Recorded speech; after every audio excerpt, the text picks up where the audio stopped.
I saw some of your reactions during some of the statistics, and these are some startling thoughts to think about. I heard you say something about being in school in your middle grade years, and you saw a lot of this, or maybe experienced a lot of this kind of stuff during that time. Is that what you're saying? Yeah, as an adult, I think I understand why how I was coded. Yeah. But as a child, it's a problem. You know, it's like trying to find Godzilla. You know? Right. There's nothing.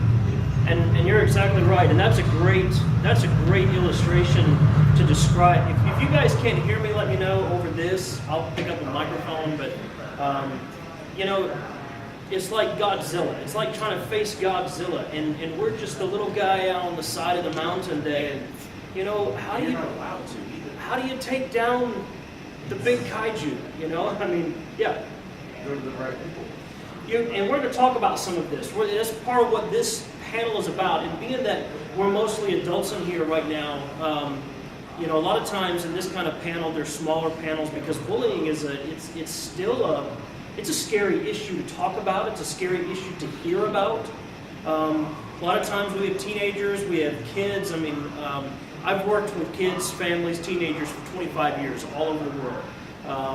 And this is one of the most pervasive, dangerous, fastest growing problems I've ever seen attacking not just younger generations, every generation there is. It doesn't matter what country, it doesn't matter what race, it doesn't matter what language, it doesn't matter where you are.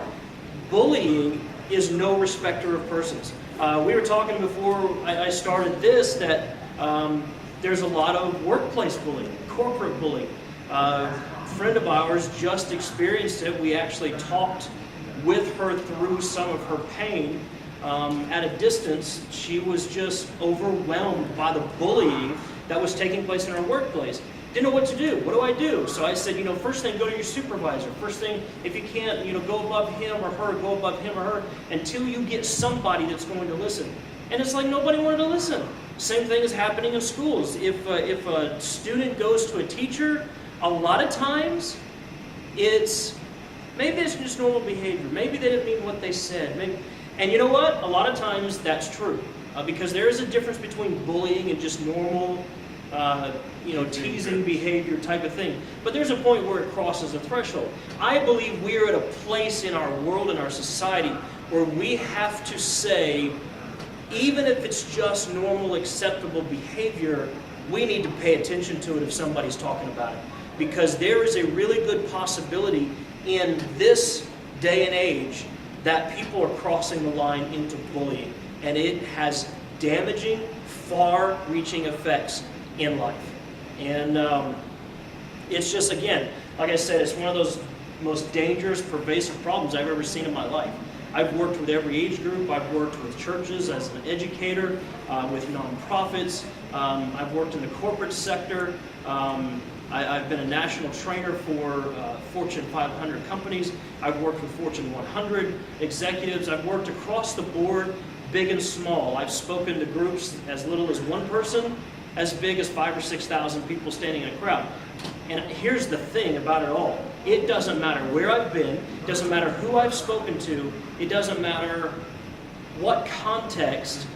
If anybody brings this issue up, it's always right back to that heart issue. I don't know what to do. Here's how I feel. Here's what's happening. Can somebody please help? And so I think, you know, in this day and age, especially as adults, most of us adults in here right now, we need to really be responsive and very aware and attuned to the fact that this is a very real problem in our world, and we need to pay attention to it. Would you agree? Yeah. Gave you a little bit of information about myself. My name is DC McGannon.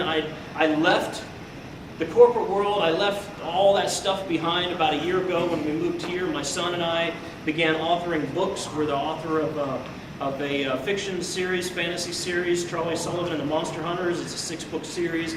We have other series that are coming out. We've got a table upstairs if you want to come by and chat with us or see the books. And that's kind of what I'm doing now, and then talking about this kind of stuff. And then talking like at 5 o'clock today, we'll do a yokai panel, Japanese monsters, crazy fun, wild and hairy panel. But this is very important to me, this issue of bullying. I see it and I have been a part of it, the receiving end, and intervening in between people who are bullying, enough to know that this is one of the most serious issues we could face today. If you really want to know what I'm about, though, if you can click that slide, this is what I'm about right here. This is my little puppy dog. Her name is Jewel, and she's just one of those little pieces of my heart that for the past 12 years has been a big part. If you'll click, all the other accolades aside, the stuff behind me, this is what I'm about. I am first and foremost a husband to Holly and a father to Michael and Nathaniel. This is the love of my life, and I could set everything else down, walk away from it all, and this is the core of who I am. So if you want to know what I'm about as an author, as a teacher, as a corporate, as somebody who talks about books, it's right here. It's right here. My family is everything to me. So that's really who I am. You want to talk about any of this other stuff, I'll be glad to show you pictures and talk about my family all day long. Let's continue on. How many just a little trivia here. And by the way, how many of you love the cool weather this morning starting out? Yeah? Oh my gosh. You know, you go to a lot of these conventions. I was actually afraid of Tokyo and Tulsa in August because of the weather. Last year it was hot, and I'm just really thankful that we have a little bit better weather. How many have enjoyed the con so far? And we're going into the second day. A lot of good stuff happening today. Stay hydrated because that weather out there will zap the water out of you. And from what I understand, I heard on the way over here, it's supposed to be like a heat index of 104 today. So somewhere along the line, the sun's coming back out and it's going to get really hot. So stay hydrated, get some rest, take a nap if you need to, whatever. But just a little trivia, if it gets hot by 5 o'clock for our panel in here at 5 o'clock, I'm going to be like Britney Spears on an episode of Jeopardy, man. I'm going to be sweating like crazy. So I'm going to have all kinds of stuff going on. So keep yourself hydrated and cool today. How many texts per teenager per month do you think is an average in America right now? Anybody got a guess? 2,000. 2,000 per month per teenager is a guess. Anybody else? What's that? A gajillion. You're pretty close. A little bit less than a gajillion. 1,500. 1,500. Average number of texts per teenager per month is 3,339 in the United States of America. Is that not staggering to you? It scares me. Here's the thing. It wasn't but a few months ago, about a year ago, shortly after we moved to Tulsa, I all of a sudden get a call from Verizon, who my cell phone plan at the time, and they're like, listen, we need to talk to you about your text plan. I'm like, what about it? You know, I've had the same thing for 2 years, and you know, then all of a sudden I see the bill and it's like ballooned, and I'm like, wait a second, hang on, what's going on? And I put her on speaker, and I'm like, talk to me now. And she's like, you have like nearly 1,000 text messages on your phone. And I'm like, no, I don't. And she's like, yes, you do. And I'm like, listen, you're on speaker so you can really hear me? No, I don't. And I flip through my text while she's on the phone. I'm like, I'm counting my text for you now. 1, 2.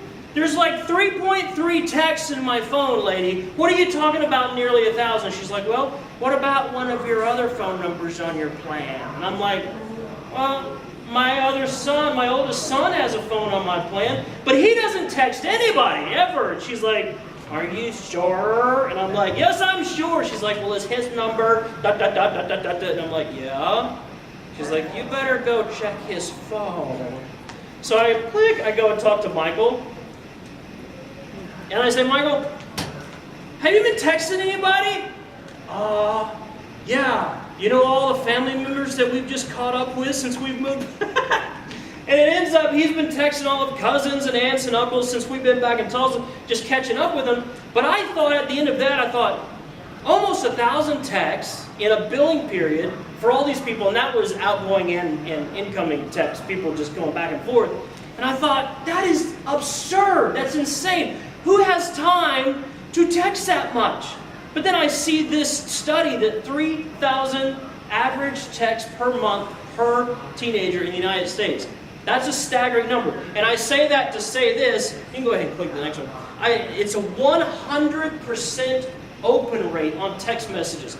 Every text that goes out or comes in, folks, it's read.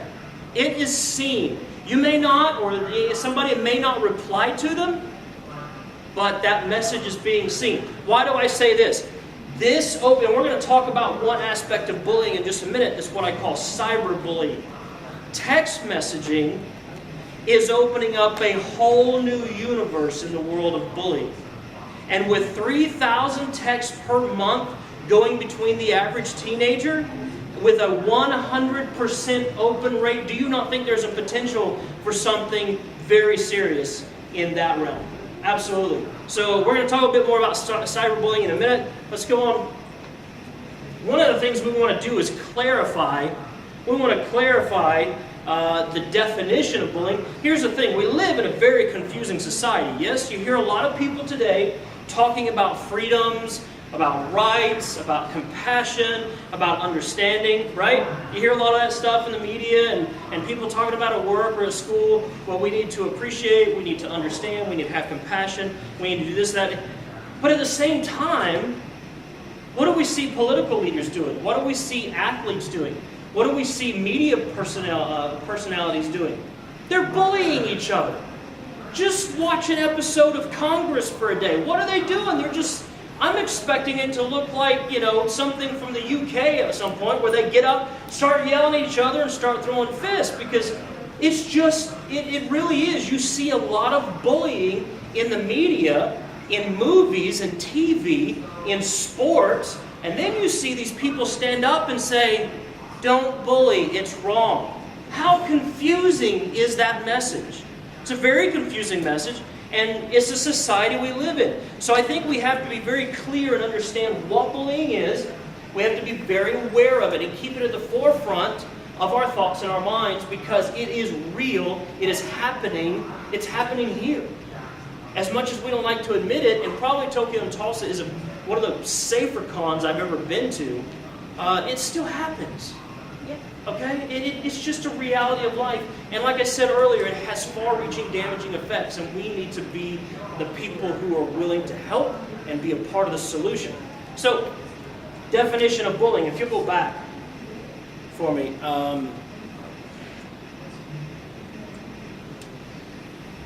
Definition of bullying, one point is the behavior that hurts or harms another person physically or emotionally. That's pretty clear, right? Mm-hmm. It's behavior that hurts or harms another person physically or emotionally. Go on to the next slide. The next slide says that the person being bullied struggles to defend themselves, has difficulty stopping the behavior. Now here's where bullying actually really comes to clear definition over just normal behavior. Because what happens is the person being bullied struggles to defend against it. And I'll tell you a phrase in just a minute that's used in this subject that really clarifies this. But this person struggles, the person being bullied. I remember at high school, I think it was my junior year, I was athletic. I was always involved in a lot of things. I was a thespian. I lettered in 3 different sports. I did all kinds of stuff. I was part of chess club, part of debate club. I didn't have any real boundaries, where it was like, well, I can't do this or I can't do that. So I mixed with a lot of different people. I remember one day, I'm walking to PE. Remember that?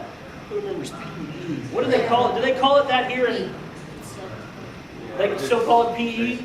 Because I was in high school years ago. And, I was on my way. And so we're just walking, a bunch of us are talking, going to the weight room, and all of a sudden I notice this guy who's kind of talking to this other guy.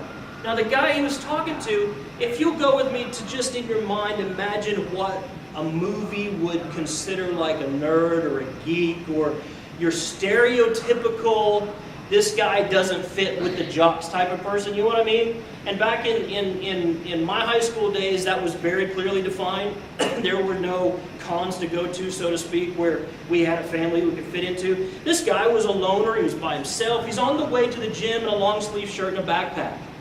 Everybody else is in shorts and a t-shirt. Well, this guy is just kind of, and I notice as we're walking that the guy with the backpack starts to do this number.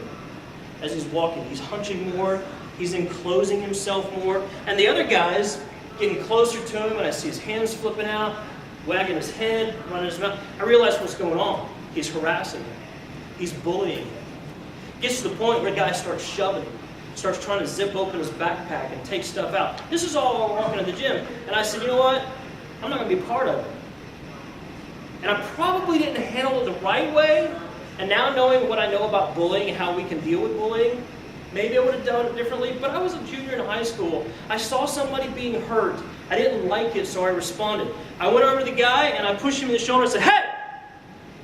Leave him alone. He's like, who the blankety blank do you think you are? I'm like, listen, man, just leave the guy alone. We're all just going to class, let him be. And he's like, well, now it's you and me.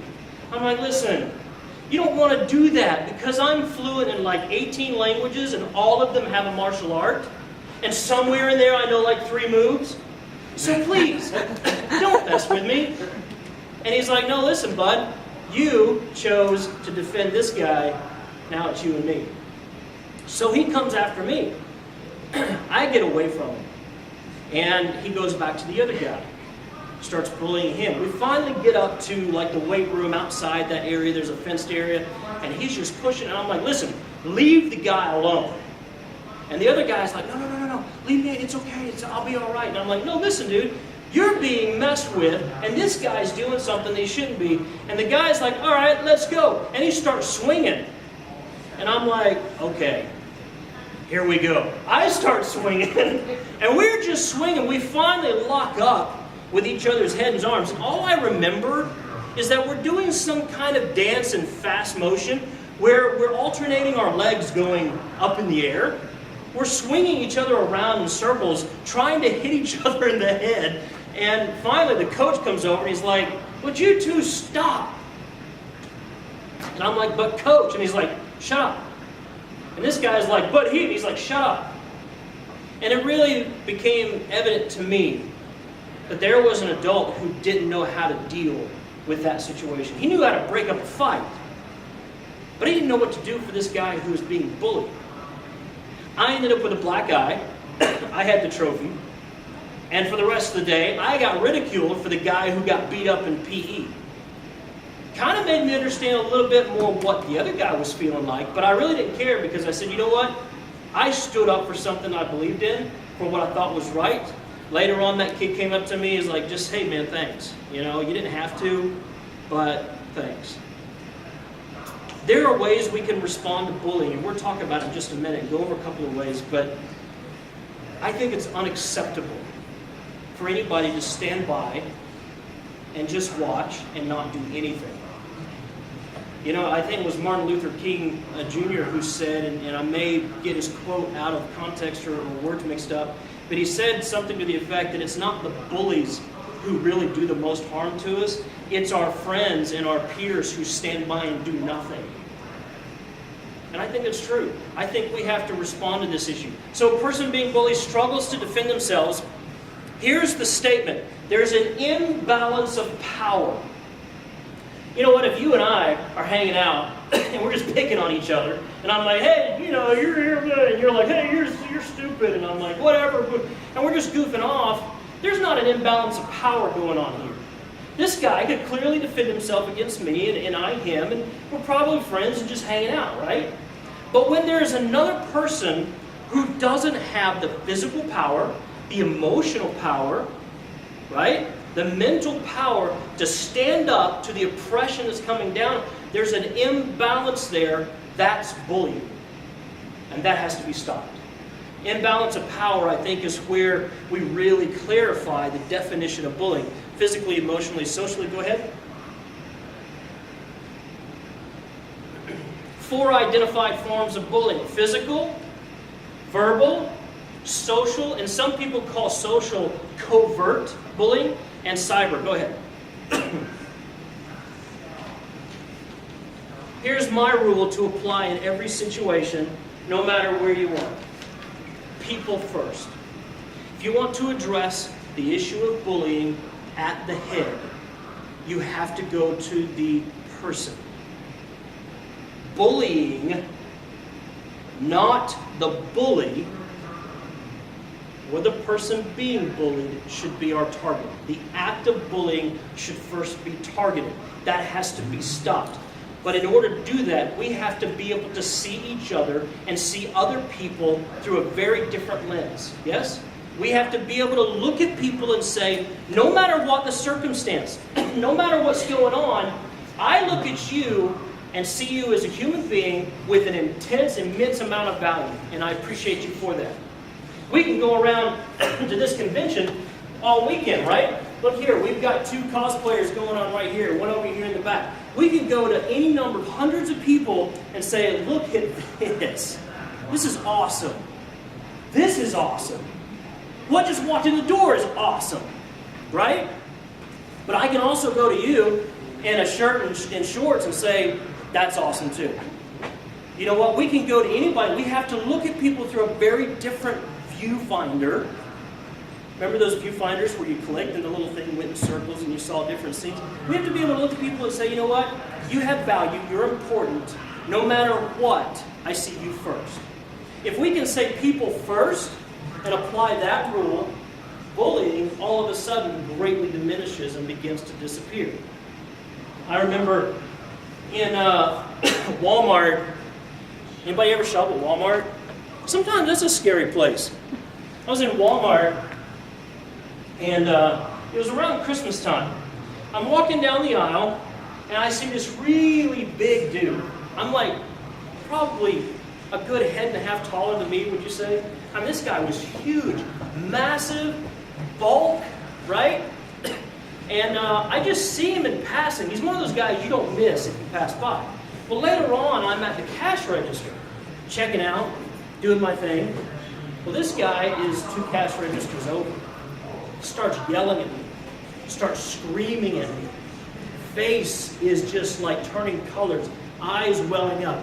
And he's like, I'm coming, I'm going to kill you, you stupid blankety blank, and dot, dot, dot. He's just going off. Everybody in Walmart was like, huh? And, you know, some people were like, yes, yes, yes, let's watch and see what happens. You know, but it's so serious. This guy was coming after me. And, Michael, would you mind running and grabbing me a cup of water, please? And this guy just kept going and going. And I said, you know what? Something's going on here. I could respond. And as a martial artist at this point in my life, I was a black belt, I was an instructor. By the way, I've been through 3 car accidents. They told me I'd never walk again. They told me I'd never function again as a human. I'd probably be confined to a wheelchair for the rest of my life. And I said, no way, not going to do it. So I started studying martial arts, earned a black belt, and began instructing and helping other people who had physical disabilities because of injury.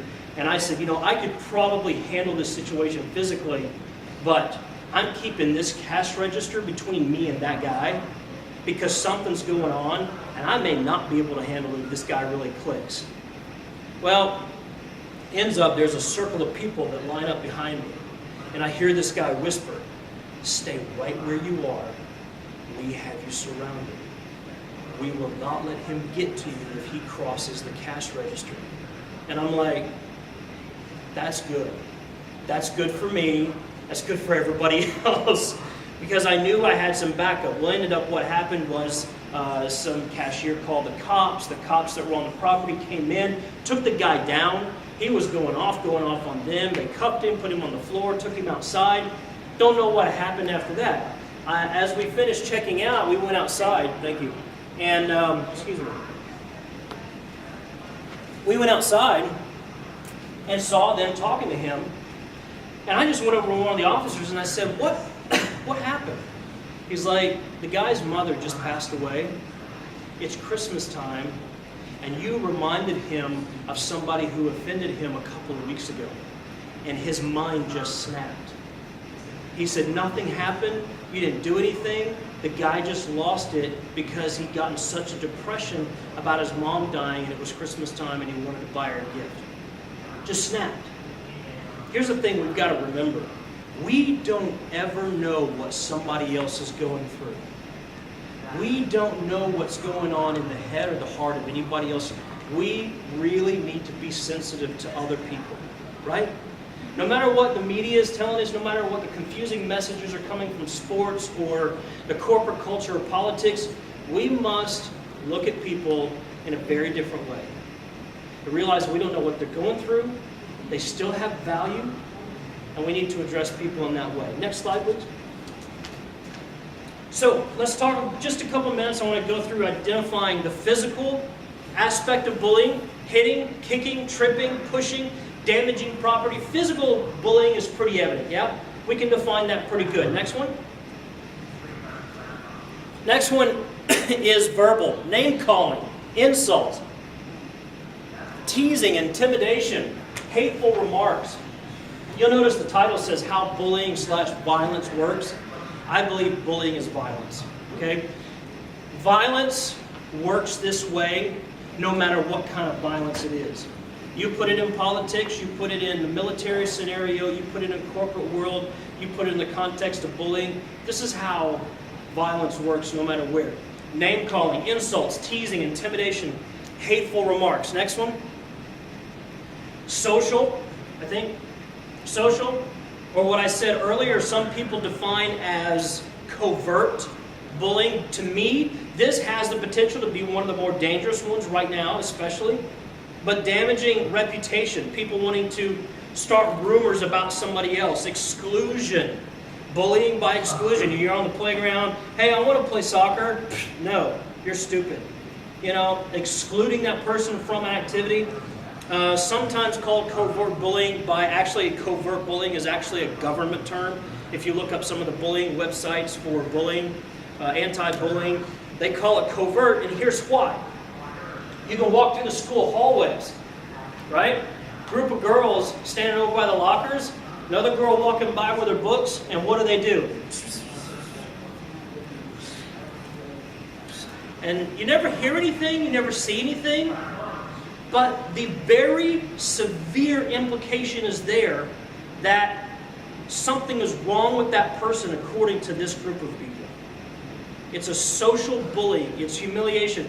This begins to play into the cyberbullying as well, but I'll talk to you about that in a minute.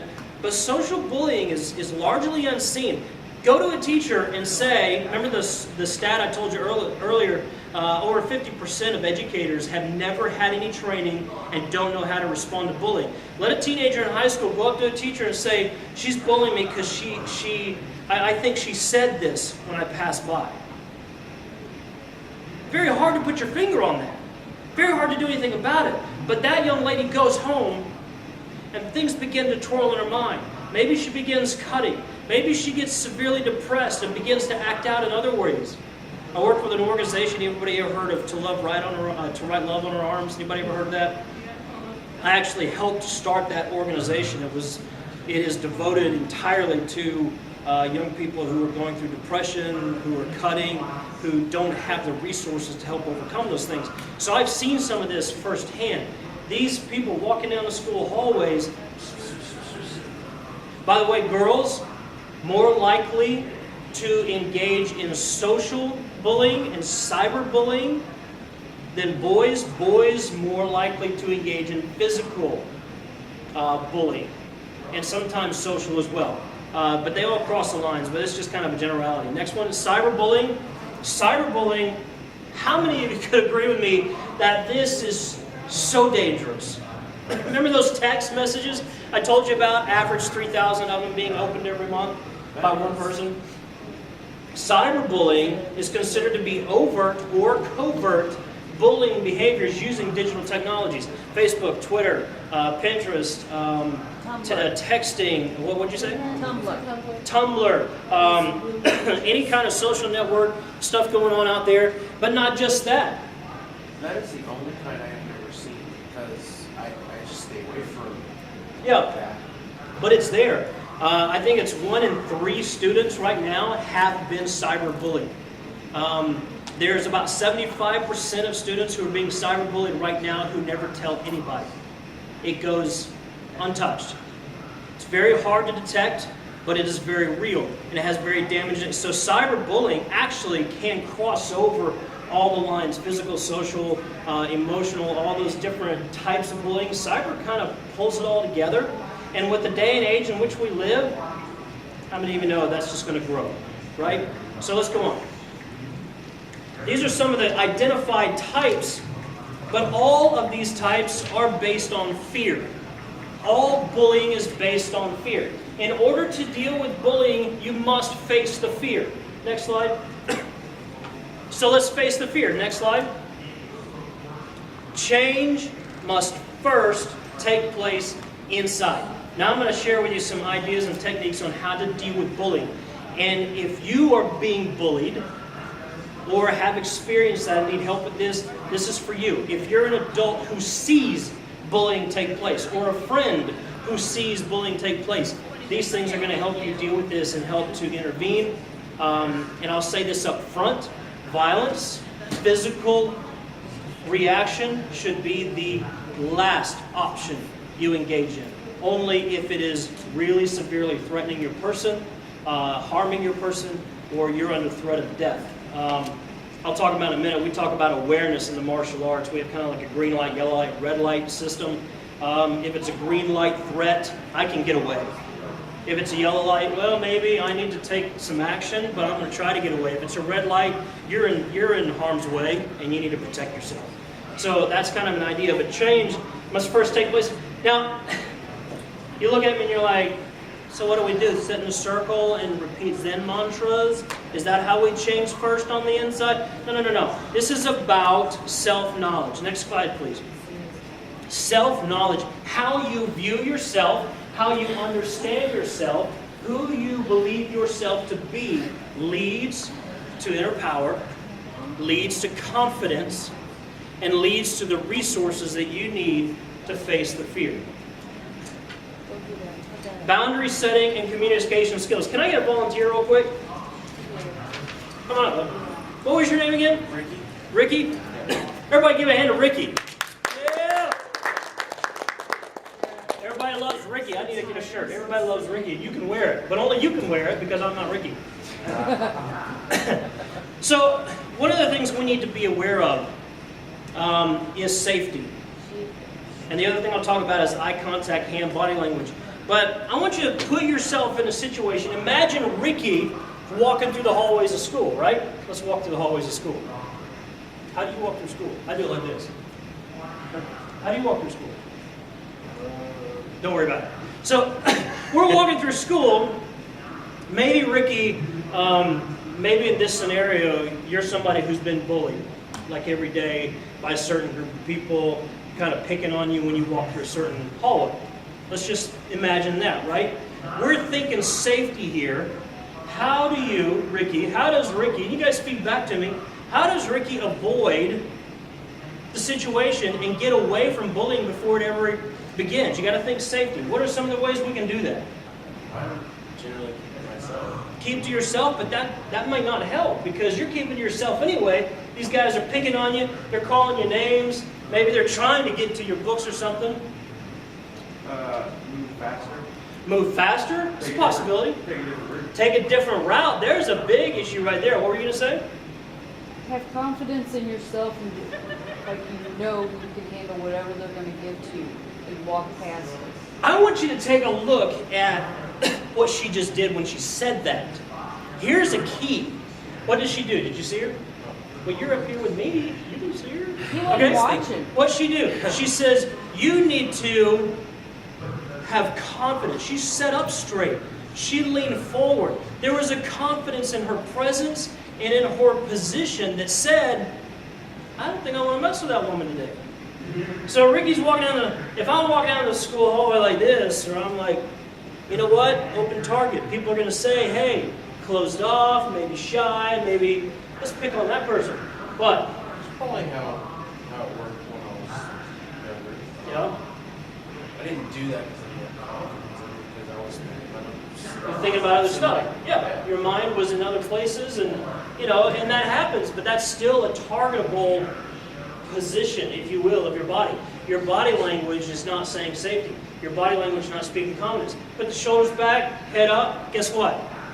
Probably nobody's going to want to get in front of that, right? So, your safety, taking another route. Presenting confidence in your walk. Also think about in terms of awareness, if something happens, do I have an escape route? Maybe you can't go down another hall. Maybe you can't, if you're at the grocery store, maybe you can't go another way to your car. You have to go this. Do you look around and say, well, what can I get behind if somebody comes after me? What do I do? Like if I'm getting in my car, do you know that the average woman who gets in her car, click, click, opens all of her doors, unlocks all of her doors when she goes to put the groceries, only unlock one door, the one you're getting in, and unlock it when you're getting in it, not while you're putting groceries in your trunk. If you're at school, what can you get between you? A lunchroom table, a chair?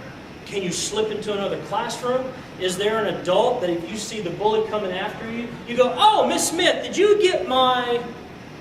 You know what? Make it up. And if the teacher looks at you like, huh? You just say, listen, I just thought I was in a dangerous position and I needed to be around an adult.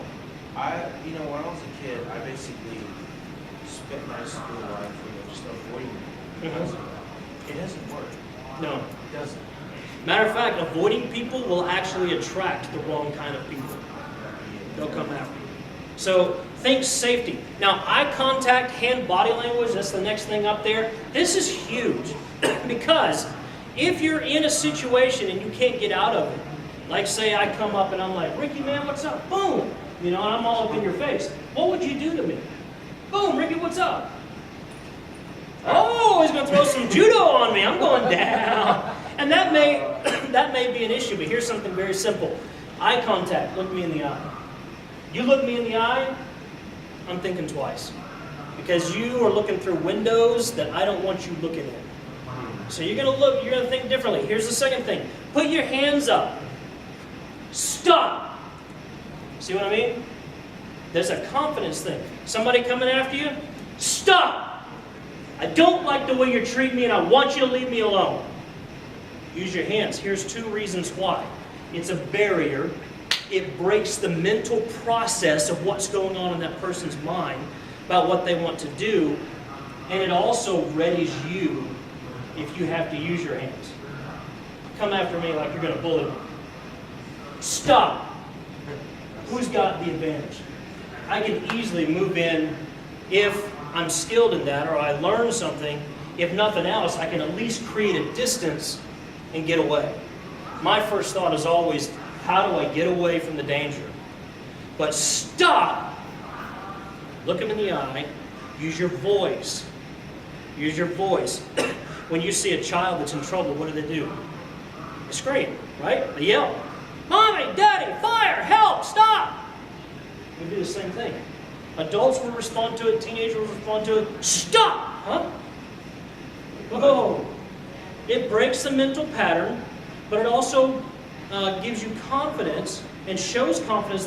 But the other thing it does is also gives you almost an unseen distance. Because if you use your voice and open up that range, they're backing off, even if it's for a second.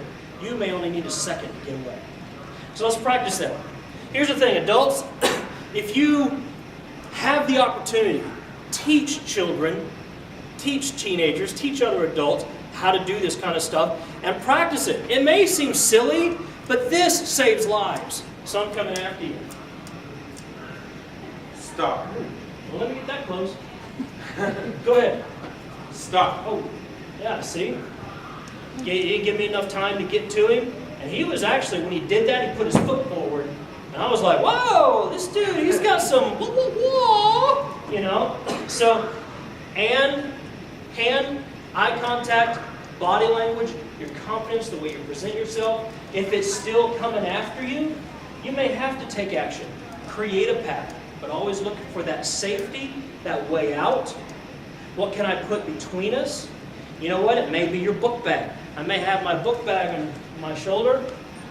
Stop. There's a barrier. Let them have the bag. Your life is much more important than what's in that bag. I promise you. But that kind of stuff, that physical barrier, that safety, boundary setting, communication skills. And you don't just stop at stop. You might also say, I don't like what you're doing to me, so leave me alone. Commanding. You had a question or comment? I was just noting that, like in school situations, books are heavy. So, I mean, if it does get to a fight situation, a backpack would make a very effective bludgeoning weapon. But you have to be careful, and especially if you are of age, because a weapon, like a book even, can be considered assault, and that other person then becomes the victim if they didn't have a book in their hand and threatening with their hand. So you have to begin to think, what's my situation? Is it threatening? Then maybe I need to use that. But if I can get away, maybe that's so. I'm saying, Yeah. in situations where it does. Just a second. You had your hand up earlier, and I apologize. I don't think I went back to you. Yes. Oh, well, I was just talking about how you can say how you can get away from the situation. I say to take different routes. Basically, what he was saying. So I put my hand down. Okay. No, and that's good. That's good. Yes. I used to did that when I was bullied when I was a kid. I told him what I thought. I said, "Ooh, I'm scared. What are you going to do to me?" Right. And I said, "You want me to know what I'm going to do to you? I'm going to go tell the teacher." I said, "Go on ahead. I'm going to be like this. Ooh, I'm scared. Look." And you make a very great point, because that's humor. A lot of times joking back at them will disarm them. And then if you say, well, I'm going to go, well, here's the thing. Most people who are in this situation, if you create the barrier, they don't want to cross that barrier. I'm going to go talk to a teacher. Oh, they may act tough. They don't want to deal with that. Well, I said that to them, and they think I'm bluffing. Yeah. But I actually do go and tell the teacher. Yeah. And then after that, they said they called me like a lot of things, like you're a tattletale to. And you know what? So what? A I'd rather snitcher. be a tattletale than have half of my face punched in because you want to just be a bully, right? I'd much rather be a tattletale for a day. It happens every day. Yeah. I work with the public. I'm a customer service representative. I have men 6'8" coming in screaming at the top of their lungs because they forgot to pay for their tag. Yep. And so he's yelling at this poor girl next to me, and I had training before with TWA when I worked with them for irate customers, basically. And I stepped over to him and I said, "Sir, you can't talk to us like that." And he just backed up and looked at me, and I said, "If you calm down, we'll help you. But otherwise, we're done here." And I grabbed her hand and I said, "Come here, let's sit down for a minute." And she was shaking like she wasn't sure what to do with this guy. Yeah, and it is true. I on my Facebook, I post articles and situations from time to time. Just this past week, a woman in Wendy's stood up for another employee who was being just hammered by a customer. They ended up getting some free Frosty and nuggets out of it, but that worker felt safe, and somebody intervened and helped that person. And we can. Listen, folks, you have the ability, do it. Step in and help people, because like I said earlier, the definition of this bullying thing, imbalance of power. That other person may not have the power to overcome that situation. So let's move on real quick. You can sit down. Let's give Ricky a hand there. Empowering beliefs. You've got to believe in yourself, a strong self-worth. I'll say it again. You matter. You have worth. You are important. You are special. You belong here. Okay? I can go on all day long. You have to believe that yourself. And I would say start practicing that self-talking. Tell yourself, I mean something. I belong here. I have worth. Okay? And don't be afraid of it. The more you talk to yourself like that, the more confidence you have, the more ability and the resources you have to face the bullying that's coming after you. So having strong self-worth, teach people, tell people, encourage them. You know what I do? I spend my time here at the con. I spend it online, and I spend it going to people who are dressed up and saying, "That's awesome. That's amazing. That is very cool." I don't care how small, I don't care how insignificant or how big it is. We are here to celebrate who we are as individuals, yes? So let's do that. Okay? My respect, my self-respect is worth standing up for. You are worth standing up for. Okay, go on. I deserve to be safe. I have the ability to keep my... These are empowering beliefs. You deserve to be safe, okay? No matter what the situation is. You need to believe that and stand up for your self-worth. I was walking through the mall one time. There was this guy coming down the way. The only best way I can describe him is he was a gangster wannabe. He was walking down the mall, and everybody he came to, he hit him with their shoulder. And he was just strutting. I don't do a very good strut because, you know, I just don't. I'm kind of goofy. But this guy was like, boom! Hitting everybody came down. My wife, a couple of friends, and my son was with me, and I said, watch this. And my wife was like, no, don't punch him. And I'm like, I'm not going to touch the guy. She's like, you will crush him. He's a little bitty skinny dude. And I'm like, I'm not going to do anything. Just watch. Watch, see what's happening. And all the students that were with me were like, oh, he's going to go off. And I'm like, no, just watch. Guy gets to me, and I just give, in the martial arts, in the Japanese martial art that we study, we call it a wild eye stare. I just gave him the stare like, and I just kept walking calmly. Eyes got wide, and I just pursed my lips, and he went around me. And I looked behind me, and he was like this all the way back. What's up? What's up? And I'm like, what's up? Is you're behind me. You didn't shoulder me or my friends. It was a matter of confidence. It was a matter of realizing I have the right to be safe, and I have the resources to do it. So practice these things. What's the next slide? Awareness is essential. Insist on respectful, powerful leadership. Let people know you care. Here's what I'll say about this pretty quick. If you are being bullied, or you see somebody being bullied, or you are in a position to intervene in this, go to somebody who can help. If you're at the con and you see somebody being bullied, go to the event staff, right? If you're at school, go to a teacher and insist that that leadership is going to intervene. And keep going at it. Persistence is a big thing. At first it may be, well, maybe they just didn't mean any harm. Maybe it was just this. Just keep pushing until help arrives. Yes? Insist on powerful leadership in this issue. I said it before at the beginning. I'll say it as like this in closing. We cannot ignore the pervasive, dangerous problem of bullying. Cannot ignore it. Where it's happening to us or it's happening to somebody else. We need to take steps and actions to do what's right and make a change in this issue. Go ahead through the other slides. People first. Look through at people with a different lens. You have worth. You have value. You mean something. Look at everybody else that way as well. Yes? I thank you for being with me. Somebody else has got a panel here. I'm upstairs in the exhibition hall. I'll hang out here for a few minutes if you want to chat. Chat about bullying. Chat about yokai. We'll talk about yokai here at 5 o'clock. Anything. I'd love to chat with you. Thank you for being here with me today.